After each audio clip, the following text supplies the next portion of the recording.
Bismillahirrahmanirrahim. Assalamualaikum warahmatullahi wabarakatuh. Waalaikumsalam warahmatullahi wabarakatuh. Ketemu lagi di channel YouTube Akbar Zainuddin, inspirasi, motivasi, dan pengembangan diri. Saya sedang ada di Salatiga. Ini saya ketemu sosok yang luar biasa, perjuangan luar biasa dari kampung, namanya Kampung Wangon, Kabupaten Banyumas. Masih ada di peta sih ya. Berjuang ke Semarang, terus ke Salatiga, dan sekarang jadi profesor guru besar di UIN Salatiga. Kita akan ngobrol dengan Profesor Dr. Imam Sutomo MAG. Assalamualaikum, Prof. Waalaikumsalam warahmatullahi wabarakatuh. Alhamdulillah, Mas Akbar, ini kita bisa ketemu ya. Sehat ya, Prof? Alhamdulillah. Prof, boleh cerita, Prof? Kampung Wangon itu di mana itu? Wangon itu nggak ada dalam peta. Ya. Ya, cuma kalau dari kecil saya melihat di televisi itu ketika ada orang mudik dari Jakarta, itu Wangon itu masuk televisi.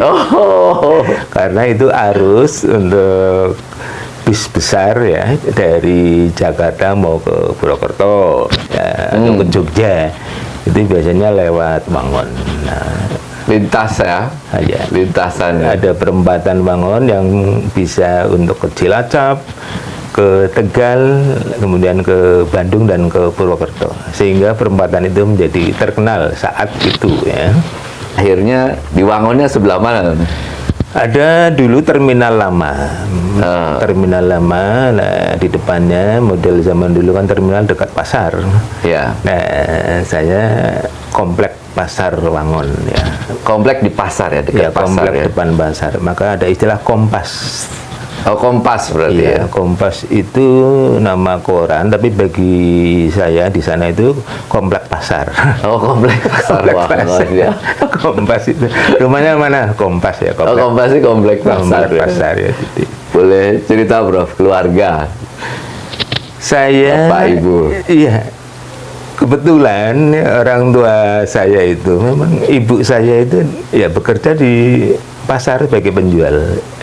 Oh, jualan apa? Penjual jamu ya. Jadi Jamu? dulu, zaman dulu itu ada jamu terutama untuk ibu-ibu yang melahirkan ya, butuh kesehatan, dan biasanya pemulihan itu ya, itu ke ibu saya. Ibu saya lah, bapak saya itu sebagai penjahit ya. Oh, penjahit? Penjahit pakaian itu. Penjahit baju ya? Ya. Nah, saya hidupnya karena rumahnya depan pasar, Iya. itu mungkin termasuk agak kota ya untuk ukuran. Oh, di Wangon agak kota ya? Iya, agak ya. Oh, agak ya? Agak. Ya kan. Wangonan kecamatan ya. Iya. Itu kecamatan, tapi rame ya. Rame kebetulan karena dekat pasar itu. Ya. Nah, sebelahnya pasar adalah terminal itu. Sebelah pasar itu terminal Sehingga kami bisa mengenal ya nama bis macam-macam itu dari kecil sudah tahu gitu. Nah, saya sekolah ngikutin orang tua itu dari SD ya. SD, sekolah dasar, kemudian MI, Madrasah Ibtidaiyah, itu berubah itu di Muhammadiyah. Madrasah Ibtidaiyah Muhammadiyah Wangon. Ya. Nah, setelah itu ya karena nggak ada sekolah yang lain kecuali di situ ada PGA. PGA itu Pendidikan Guru Agama. Oh, di mana itu? Di Wangon. Oh, ada? Ada PGA. Pendidikan Guru Agama 4 tahun. Oh. Ada PGA 4 Sekarang tahun. masih ada PGA-nya itu? PGA itu hilang seluruhnya di Indonesia, berubah menjadi Madrasah Aliyah. Oh. Seperti SPG. Jadi di Dikbud ada SPG, di Kementerian Agama ada PGA. SPG itu Sekolah Pendidikan Guru. Sama 4 tahun juga? 3 tahun. Oh, 3 tahun. 3 tahun ya di SPG. Nah kalau yang di sini namanya PGA 4 tahun. Dari SD itu, PGA itu? Saya dari SD ke PGA 4 tahun. Di PGA 4 tahun inilah saya mengenal ada guru, menurut saya itu sangat inspiratif itu. PGA kan sekolahnya sore. Oh iya. Karena pagi untuk SD. Di PGA sore, tapi kenapa ya? Sudah sore matahari sudah mulai redup, sementara belum ada listrik gitu. Tapi siswa masih tertarik. Nah, ada guru menurut saya ini bagus banget itu. Namanya Pak Nasution. Lengkapnya Ali Umar Nasution. Ali Umar Nasution.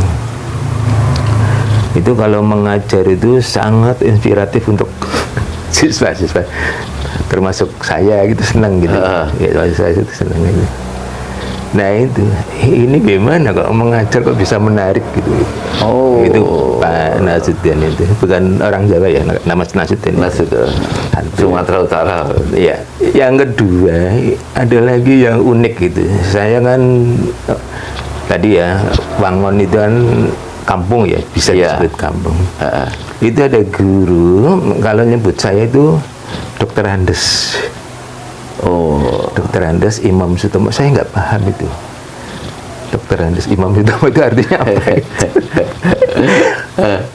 Nah itu setelah saya besar baru tahu, oh ini masa kok dari kecil saya sudah dipanggil oleh. Nah karena kebetulan kakak saya kan sudah selesai sarjana, lah mendapat panggilan itu ya. Nah, mungkin ya itu diterapkan kepada saya sejak kecil, tapi saya belum paham itu arti itu sebenarnya.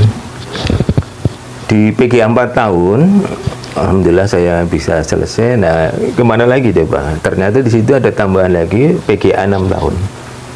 jadi setelah 4 tahun, PGA 6 tahun. PGA 6 tahun berarti tinggal 2 tahun lagi atau Ya, 6 tahun lagi? Tinggal 16. Enggak, ya nambahkan. Tinggal nambah 2 tahun lagi. Nambah 2 tahun. Di PGA 6 tahun Muhammadiyah Wangon. Di Wangon juga? Di Wangon juga. Alhamdulillah bisa selesai. Nah ini menjadi modal saya, dari kecil sudah mengenal Muhammadiyah.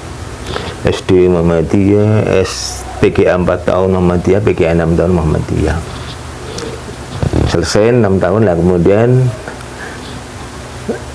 ada ya dari keponakan saya itu kuliah ya, daripada selesai mendingan kuliah lagi gitu. Nah akhirnya saya kuliah.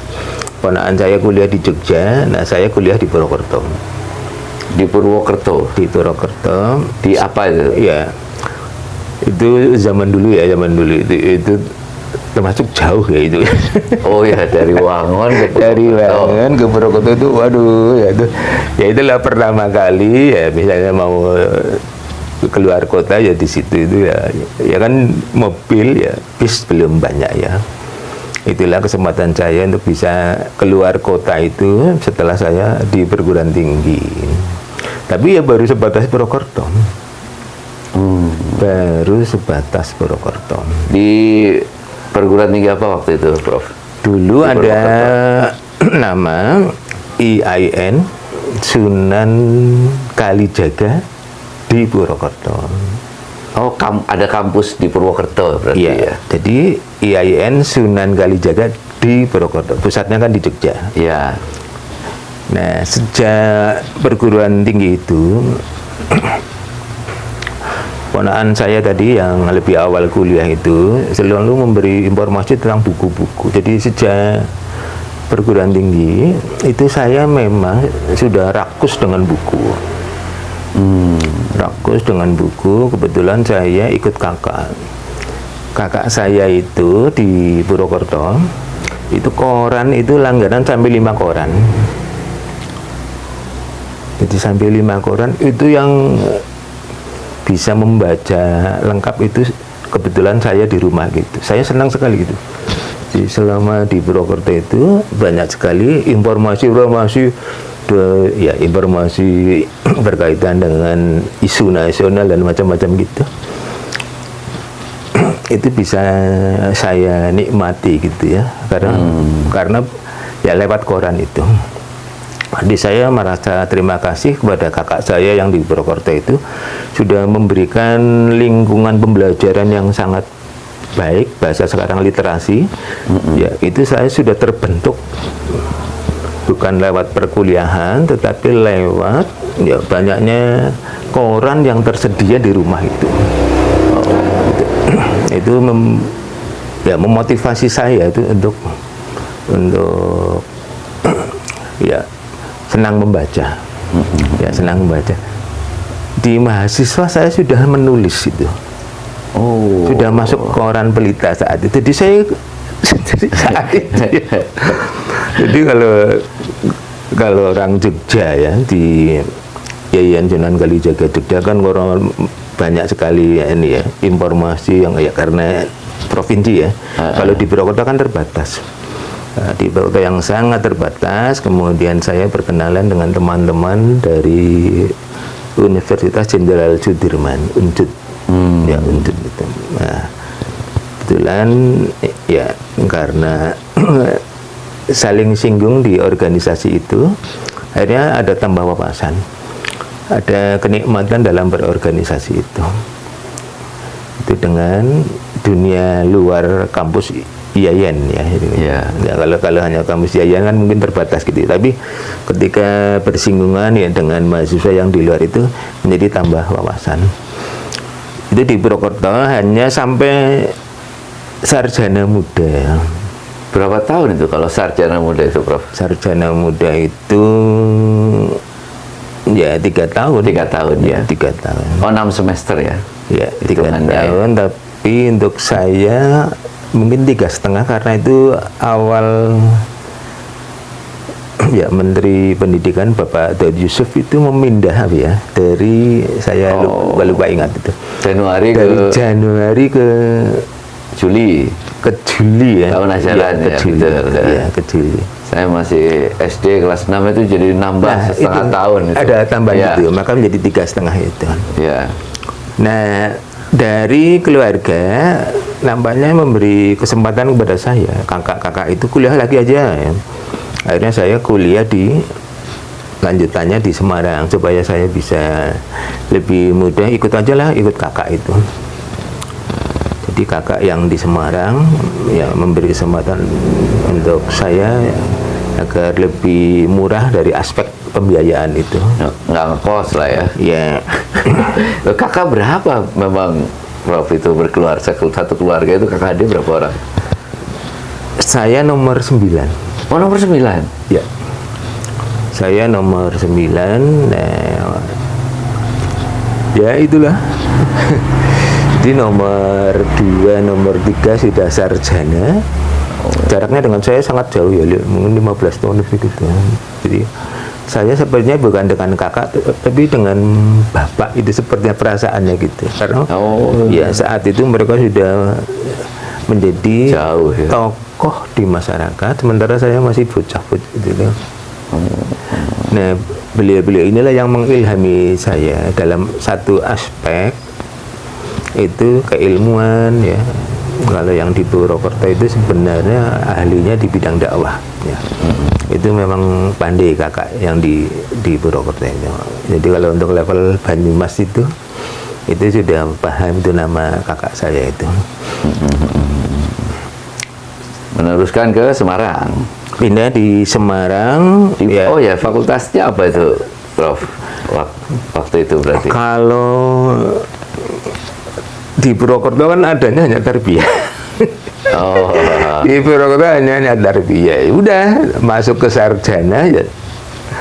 Sama meneruskan. Ya, sama juga gitu. Nah, akhirnya menjadi terbentuk saya PGA, itu pendidikan guru, ya pendidikan guru. Nah, kalau dalam bahasa sekarang linear itu. Linear. Itu PGA, tarbiyah. Ya. Kemudian di Semarang, ya itu kalau istilah ya nomenklatur di ijazah itu pendidikan agama.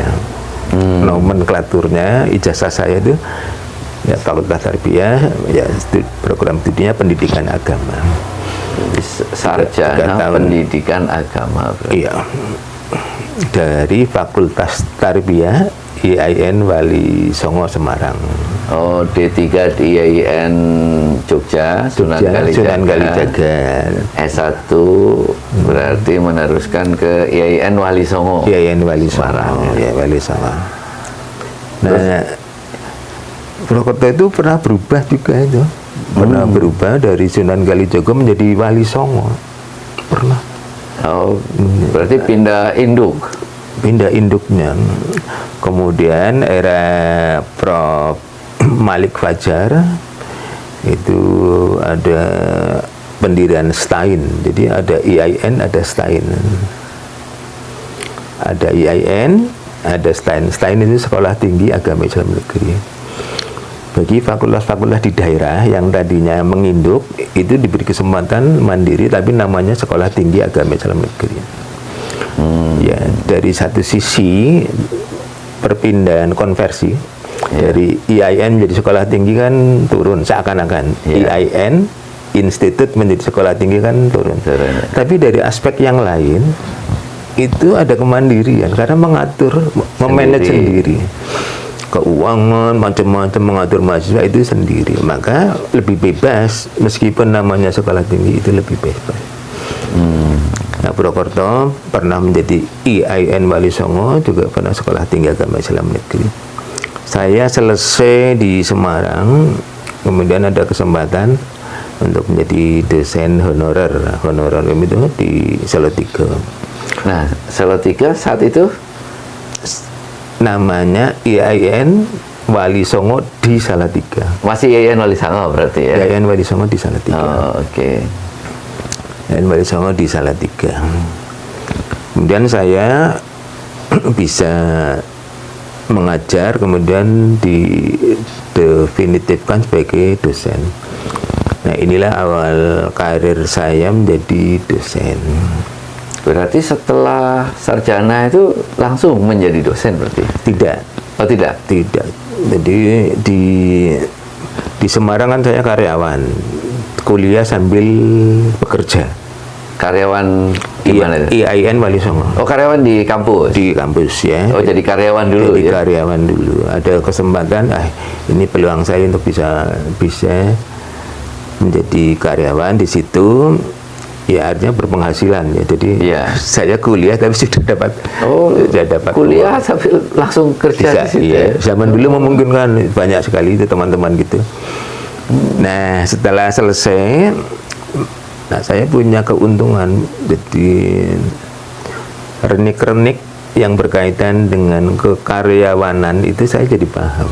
Sekian tahun. Oh iya. Nah, ketika pindah jadi dosen itu saya paham tentang ya psikologi karyawan dan macam-macam gitu. Pindah di Salatiga, diberi amanat ya itu dari dosen. Kemudian saat itu 1991 itu dibuka untuk beasiswa belajar S2. 91. Pada saat itu berarti sedang jadi dosen di sudah jadi dosen di Salatiga. Di Salatiga. Masih namanya UIN berarti tapi IAIN Wali Songo ya. IAIN Wali Songo. 91. Oke, ada beasiswa. Iya. Nah, itu 91 saya diberi kesempatan ya untuk ikut tes, lulus bisa kuliah di IAIN Sunan Kalijaga. Oh, balik lagi ya? Tapi Jogja bukan Purwokerto. Oh, yang pertama Sunan Kalijaga Purwokerto. Lah sekarang udah langsung pusatnya yang S2-nya. Sekarang Sunan Kalijaga di Jogja. Ikut kuliah. 91 kemudian ikut kuliah S2. Ya karunia Allah, saya kok bisa lanjut ke S3 gitu. Dari S2 lanjut ke S3, beasiswa dari ya Kementerian Agama gitu. Jadi S2, S3 semuanya beasiswa? Semua beasiswa. Kementerian Agama berarti? Dari Kementerian Agama, ya teman-teman dari, alhamdulillah bisa berkenalan dengan teman-teman dari IAIN lain. Ya. termasuk ya pokoknya seluruh Indonesia kan. Iya. Ya itu. Inilah awal saya bisa berkenalan dengan teman-teman, kemudian di kampus diberi kepercayaan untuk ngurusin program studi. Mulai dari program studi. Ya, ketua program studi. Saya menggeluti secara serius itu.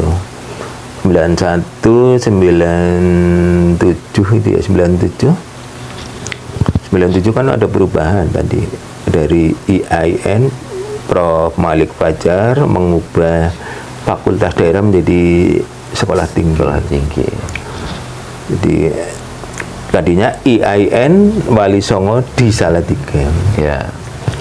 Nah, di daerah-daerah diubah termasuk sini menjadi Sekolah Tinggi Agama Islam Negeri Salatiga. Nah, itu kan perubahan kelembagaan, yaitu kelembagaan ngurus semuanya, program studi, kurikulum dan macam-macam. Nah, di internal saya, keluarga saya itu, ini anak saya yang ketiga gitu lah, anak saya yang ketiga itu ada kenangan untuk saya gitu loh. Saat itu saya serius betul ngurusin stain ya. Ngurusin stain itu saya hampir ya all out ya. Senang, saya ada senang ngurusin kampus itu, saya senang sekali. Ini anak saya yang ketiga kan perempuan. Ya, perempuan yang kedua kan Thania.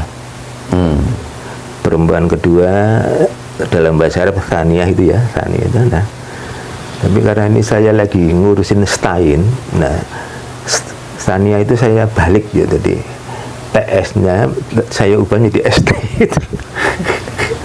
Jadi kan orang itu misalnya bertanya, ini sta apa sa? Sa bahasa Arab sa ya, hadis ya, Thania ya. Saya bilang kepada anak saya, itu sta itu maksudnya stain itu. Karena saat itu saya serius betul, saya senang sekali ngurusin lembaga sekolah tinggi itu, kecil, mandiri gitu loh.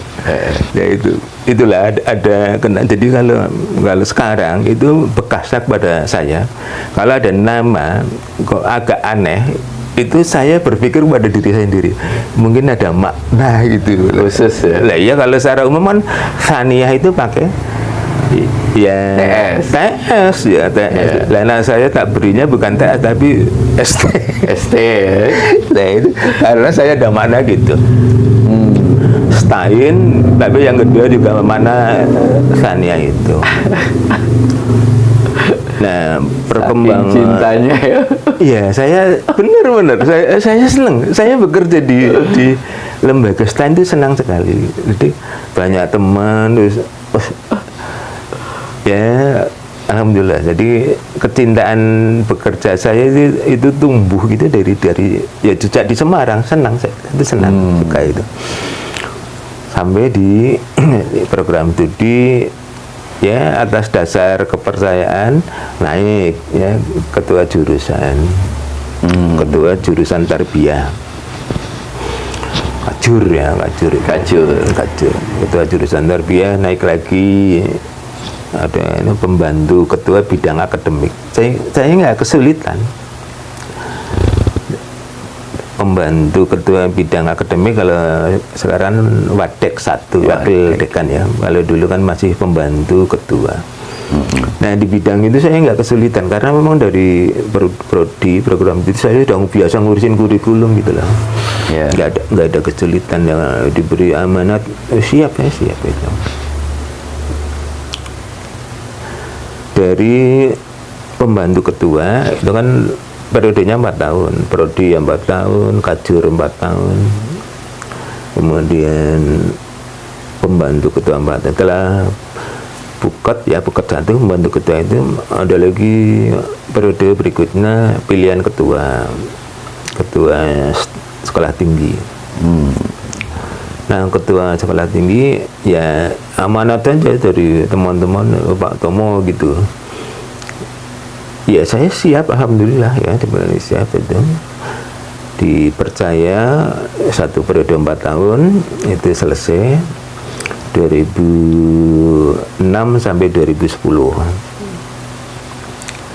2006 sampai 2010. Nah, berikutnya ada pilihan lagi, Pak Tomo maju lagi aja. Lah itu ya maju zaman itu 2 kali itu nggak ada masalah gitu karena belum ada yang aneh ya bisa gitu, sehingga saya di selain 2 periode 2006 sampai 2010 sampai 2014 ya, Maret 2014. Jadi ketua itu kalau sekolah tinggi itu kalau rektor YIN atau UIN gitu? Kalau rektor itu untuk institut atau universitas. Oh, berarti Ya, institut atau universitas Nah, itu rektor. Tapi kalau sekolah tinggi, politeknik direktur. oh politeknik direktur. Iya, ada kan ya. Kalau sekolah tinggi ketua berarti. Ketua. Nah, Prof ini berarti 2 kali untuk ketua Saat itu STAIN. ya saat itu saya diberi kesempatan 2 kali gitu. Dari Maret 2014 selesai. Nah, setelah selesai ya saya kembali menjadi dosen. Nah, inilah iklim di perguruan tinggi kan beda dengan iklim kantor ya. Iklim kantor ataupun saya dengar misalnya di SD aja itu beda. Orang kalau turun dari jabatan itu ngelokro. Tahu ngelokro? Ngelokro itu apa ya? Itu Kayak post power syndrome gitu lah ya. nah bahasanya gitu, jadi lesu Lesu, ya. lesu. Nah di kantor itu tidak. Kalau di kampus? Di kampus itu tidak, itu biasa aja. Itu biasa aja. Lah itu Kan tetap ngajar lagi ya, gitu. nggak ada, jadi udah jabat terus turun itu langsung kendor, enggak, saya itu enggak ya. Biasa gitu loh, alhamdulillah gitu. Nah tapi ya lagi-lagi kan ini kepercayaan ya, kepercayaan. Nah saya selesai di situ itu saya kan ada kesempatan lebih luas lagi untuk kembali ngurusin organisasi. Nah itulah peluang saya itu di Muhammadiyah itu, dari sekretaris pimpinan daerah Muhammadiyah. Kalau di Muhammadiyah itu pakai istilah pimpinan, bukan pengurus ya. Oh. PDM, pimpinan daerah Muhammadiyah, bukan istilahnya itu. Istilahnya itu pakai pimpinan, bukan pengurus. Nah itu jadi sekretaris kan periodenya 5 tahun. Terus aja setelah sekretaris capek gitu, ya Pak Tomo jadi ketua ya udah jadi. Sehingga nggak berhenti. Oh jadi pimpinan daerah Muhammadiyah ini daerah mana Ustaz? Salatiga. Salatiga berarti ya. Pimpinan daerah Muhammadiyah. Jadi ketua Kota Salatiga. Oh, pimpinan daerah Muhammadiyah Kota Salatiga. Kota Salatiga. Kalau daerah itu berarti kabupaten kota. Kabupaten kota. Wilayahnya. Ya, kalau untuk Muhammadiyah itu daerah ya. Ada organisasi lain pakai cabang. Ya. Untuk kota kabupaten istilahnya cabang. Kalau Muhammadiyah daerah. Daerah. Nah, saya di sekretaris, kemudian itu periodisasinya 5 tahun menjadi ketua pimpinan daerah Muhammadiyah Kota Salatiga. Nah, di Muhammadiyah kan di mana-mana sama. Kalau dijadikan ketua nggak mau, mirip-mirip RT. Yeah. Ketua RT, ya. Ketua RT itu kan banyak yang tidak mau. Di Muhammadiyah itu banyak yang potensial tapi nggak mau kalau jangan saya gitu. Saya diberi kesempatan 2 kali gitu. 2010 sampai 2015, 2015 sampai 2020. 2015 sampai 2020 itu yang periode kedua itu. Jadi harus dipersiapkan Juli itu harus sudah tuntas ya. Nah itu Maret 2020 ada pandemi Ya. Pandemi COVID-19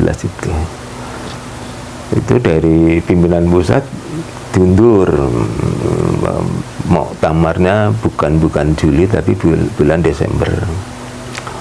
Nah, tapi masih menggantung. Kalau 2020 belum selesai maka mundur lagi. Ternyata pandeminya lama banget ya. Iya.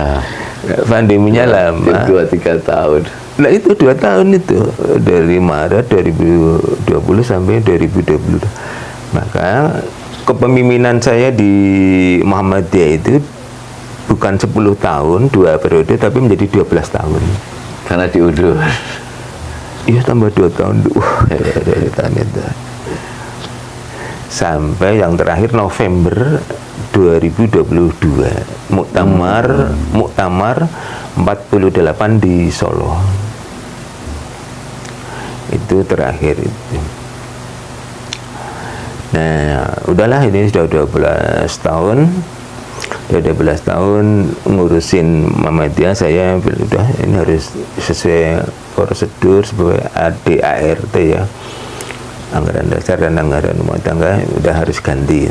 Dan untuk Salatiga sangat banyak kader-kader sudah siap, sangat banyak di Salatiga itu bagus ya. Jadi kader-kadernya sudah siap ya, jadi begitu ada pergantian sudah siap dan smooth, nggak ada masalah ya.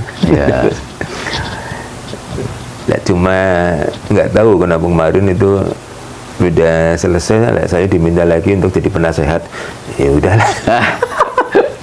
Tetap jadi ya masih pengurus, ya, tapi saya kepenginnya aja lah dari luar aja dah. Udah jadi saya suka anak-anak muda itulah, anak-anak muda yang ngurusin itu dan sangat potensial ya.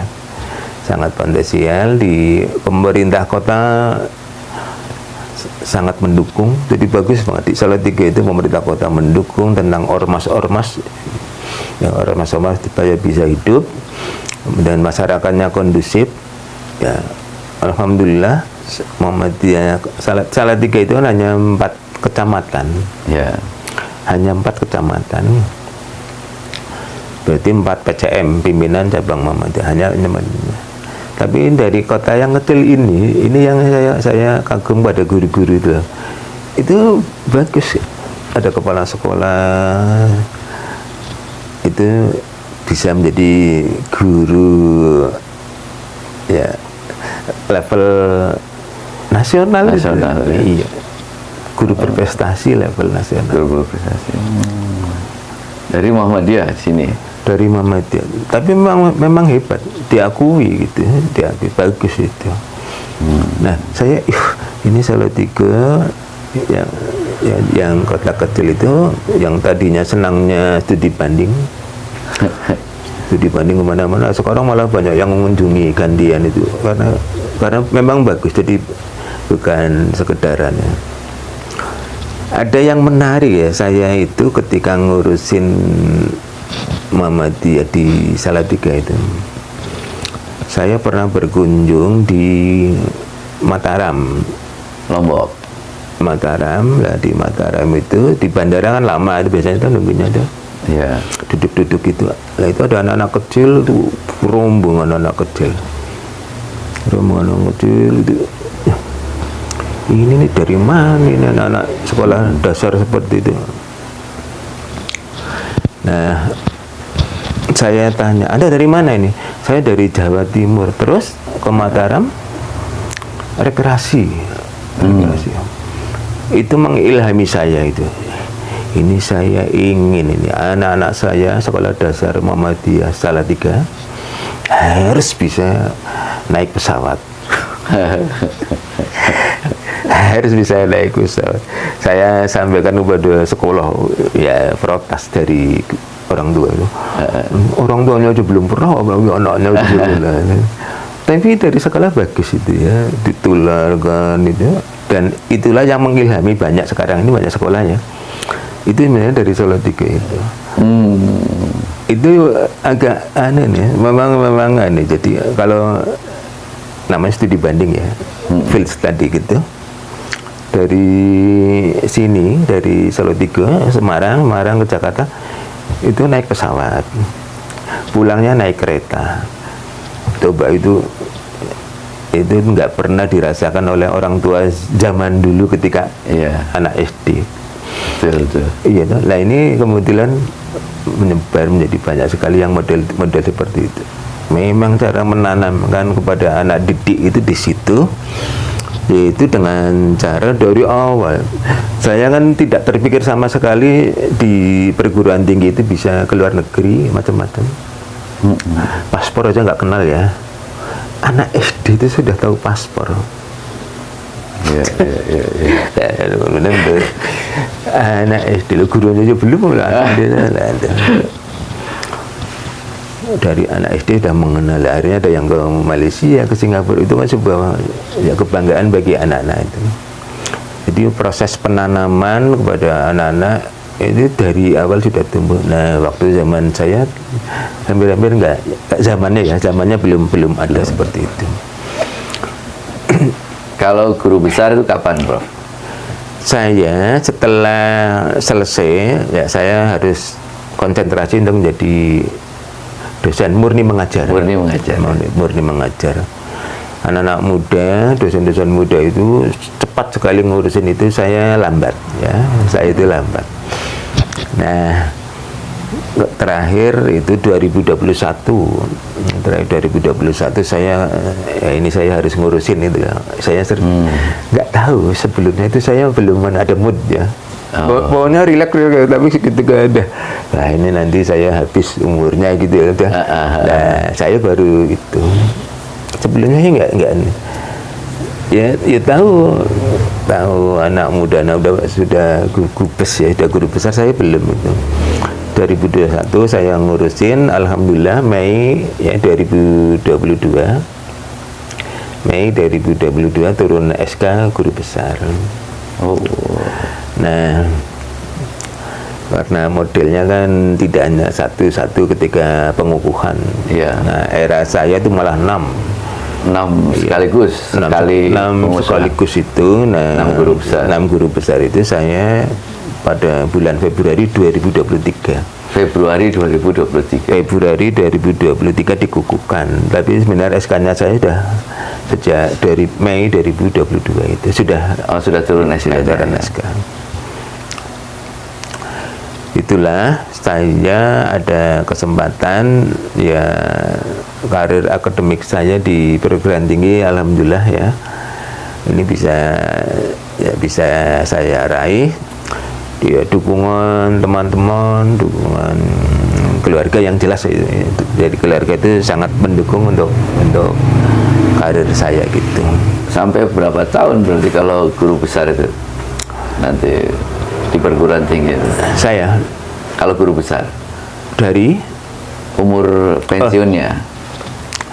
Kalau guru besar pensiun Purna kan 70 ya. 70. Jadi saya masih ada, sekarang ini masih ada waktu 5 tahun lagi. 5 tahun lagi ya. 5 tahun lagi untuk bisa ya mengabdikan ilmu saya di kampus ya. Kalau diberi ya kesehatan dan amin. Bagi Prof, makna sebagai guru besar itu apa, Prof? Ada hal penting yang saya rasakan itu. Ini termasuk bagian dari cita-cita saya itu memang murni di bidang akademik. Bagaimana pengembangan keilmuan itu. Tadi saya ceritakan tentang kerakusan saya bidang ya, dalam membaca buku itu sudah panjang akarnya berarti ya. Nah ini dari tingkatan tadi ya, dari PGA kemudian bagi saya ya, untuk jabatan guru besar itu amanah yang sangat berat bahwa saya harus selalu berupaya ya untuk pengembangan keilmuan saya gitu. Nah, saya di bidang pendidikan Islam, di bidang dari tadi saya sampaikan linear saya di PGA ya, di PGA, kemudian tarbiyah tadi di tarbiyah, di S2-nya juga pendidikan Islam. Nah kemudian di Gubesnya tentang pendidikan Islam ya, pemikiran pendidikan Islam itu mengilhami saya. Oh iya, ini betapa untuk masyarakat Muslim di Indonesia itu butuh sekali hal-hal yang berkaitan dengan upaya pengembangan pemikiran pendidikan Islam. Nah, kalau pesan buat adik-adik, mahasiswa, adik-adik, anak-anak muda ini untuk mengembangkan potensi mereka dalam berbagai bidang itu apa, Prof? Kepada anak-anak muda, saya ingin ya ini nih, coba dari kata Iqra itu memang benar-benar itu menjadi gaya hidup. Membaca itu menjadi gaya hidup. Coba membaca itu menjadi gaya hidup. Saya sering membuat contoh istilah gaya hidup itu. Pernah ada satu masa gaya hidup Muslim itu bawa tasbih ya. Ya. Wah, supaya kelihatan Muslim, kemudian nah, kan itu ya. Nah, itu kan bagian dari gaya hidup ya. Tapi sekarang mulai berkurang ya setelah ada HP ya. Iya betul.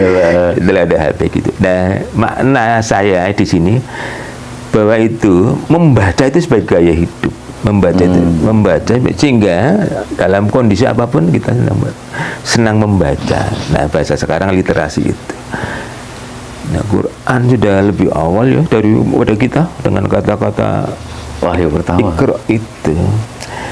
Nah, coba bagaimana untuk anak-anak ya kita generasi muda itu membaca itu menjadi bagian dari budaya mereka.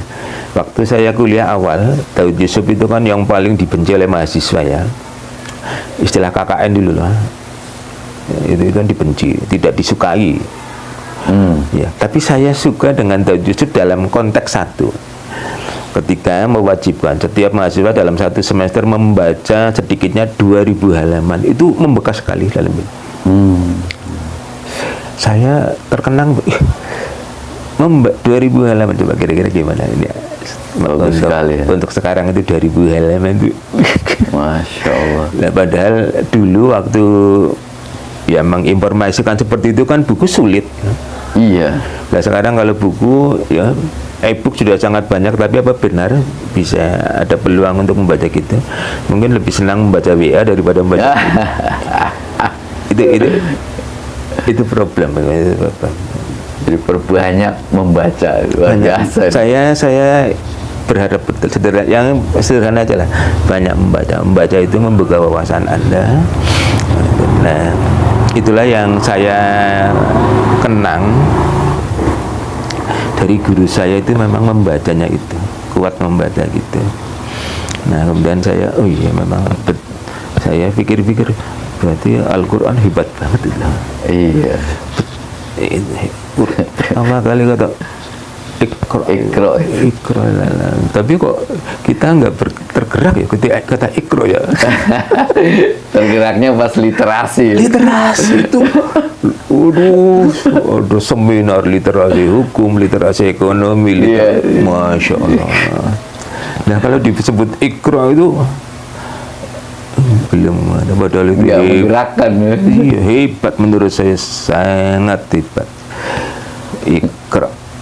Ngomong-ngomong tentang guru, pas dulu di MI Muhammadiyah Wangun ada guru yang masih diingat. Waduh, sangat bagus, namanya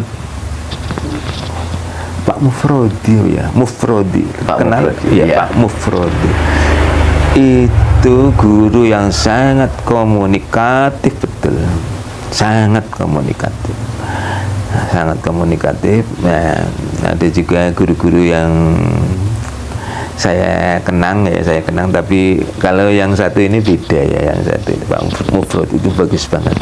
Ini tipe guru modern itu. Oh, Pak Mufrod hebat sekali itu. Komunikatif betul.